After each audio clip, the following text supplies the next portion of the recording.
No one's good at everything. I mean, that's just not the way life works. What you know is very limited, and what you don't know is limitless. The man who led us to 6 Super Bowls. Those who stay will be champions.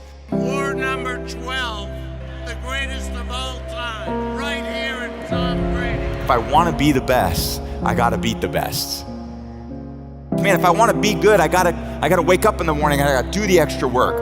And I gotta show up when other guys aren't. And I've got to learn. I've got to continue to be open to learning. But I had to take it to a new level that the other guys wouldn't. Nothing was given to me. So I'm gonna go out there and compete as hard as I can. And I'm gonna treat practice like a game. And I'm gonna gain the respect of my teammates every day through my work ethic. I'm gonna work hard in the weight room. I'm gonna work hard in the film room. I'm gonna work hard to be a good student. Whatever they ask me to do, that's what I'm gonna do, to the best of my ability.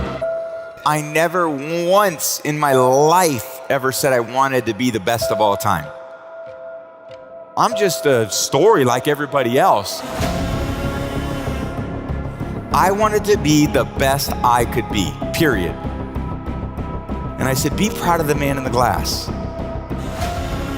Be proud of that man that wakes up every day and does the best he can do with his priorities. So we're all talented at certain things, but we can really continue to improve our weaknesses if we're humble enough to identify them, and we can build on our strengths. Focus on what you can control. Focus on what you're getting, not what anyone else is getting.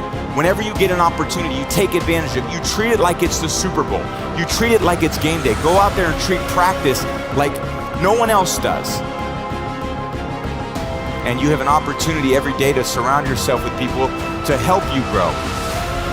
You know, I always said we play for the name on the front of our jersey was the Patriots or the Bucks, and I play for the name on the back of the jersey, which was my family and the people that encouraged me.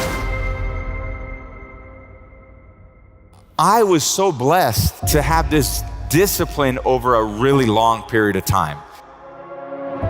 It was a lot of tough competition.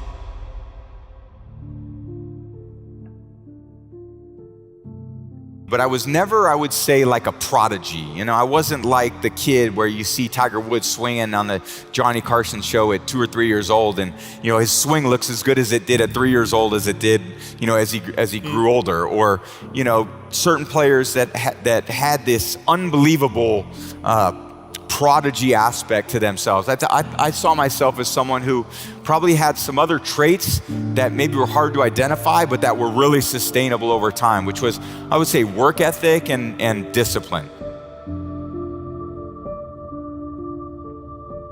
There was this discipline that I had that even as 13, 14, 15 years old, where all these other boys were, I went to an all-boy school in the Bay Area, and I remember showing up my first day as freshman year. I didn't have much, you know, hair under my arms or anything like that. I was like, and these other kids came in shaving, and I'm like, what the hell is this? I didn't know how to put the pads on in my pants when I tried out for freshman football. I mean, I had never played until that point except in the street. So these kids came out there, they had, you know, helmets and shoulder pads that they had worn for 4 years. I went on the field and I was like, I'm gonna get killed out here, you know? And my freshman year, I didn't even play.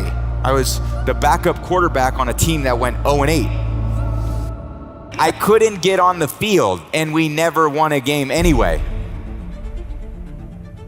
I mean, it's one thing to be the starting quarterback and to lose. If they don't even think you're good enough to be a starting quarterback on a team that's 0-8, you must really suck. So naturally, I was like, oh, cool, I'll continue to, you know, work on my skill. A lot of it was even going into my second year in high school, there were workouts in the morning at 6 a.m. before school. And I was like, okay, I can get up at 6 a.m. and I can go do these rope drills where you'd run through the ropes. You see a lot of people do that. There were these hills that we would run up. And there was probably less than 10 people there, but I was probably one of the 3 that were there almost every single day to try to continue to push myself to grow in these maybe physical areas that I was really behind a lot of the other people at. And I went in there, competed really hard my 3rd year, and I lost the starting job to Brian Greasy. So I go into my 4th year and I was like, now's my time. I worked hard to compete my first 3 years. Going into my 4th year, I got a great opportunity to play. and they recruited a kid named Drew Henson, and I was like, the competition's relentless. At first I was looking at the guys ahead of me, now I gotta be looking down at the guys behind me too. And going into my 4th year, my teammates named me team captain, and I won the starting job. We had a good year.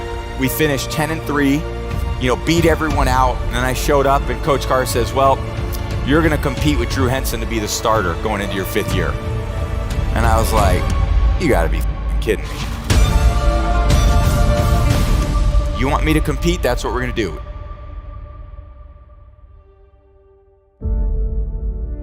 I competed really hard again in my 5th year. Took it to a new level. Thought about my conditioning, my strength. Thought about how I was doing making my decisions off the field. I was starting to play really good.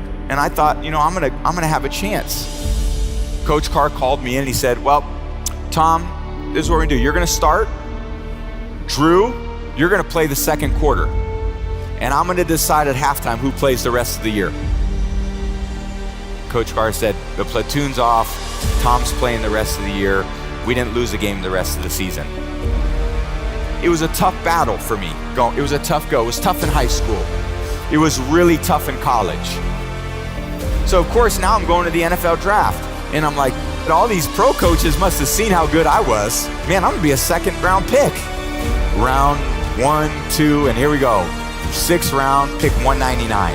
And I was like, all right, I'm gonna make all those other teams pay. Like I said, I wasn't the prodigy.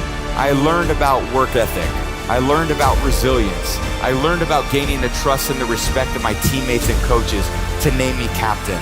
I learned about how to dig deep within myself, a long way from home without a ton of support. I was so motivated to be the best I could be that I wasn't motivated to be the starter. I wasn't motivated to win the Super Bowl. I just was motivated to give my best, do the best with the opportunity I got, and to never let my teammates down. All those experiences that we think are the hardest things in our life end up being the best experience in our life, because if you approach it with humility and you look inward, they become the best opportunities for growth and learning. Well, most people could say, man, I want to exercise for one day. Or I want to be more hydrated for one day. Well, can you do it for a week? Well, that's more discipline, right? Can you do it for a month? That's more discipline. Can you do it for a year? That's even more discipline. How disciplined are you to maintain that routine over a period of time? And I think that will determine your level of success.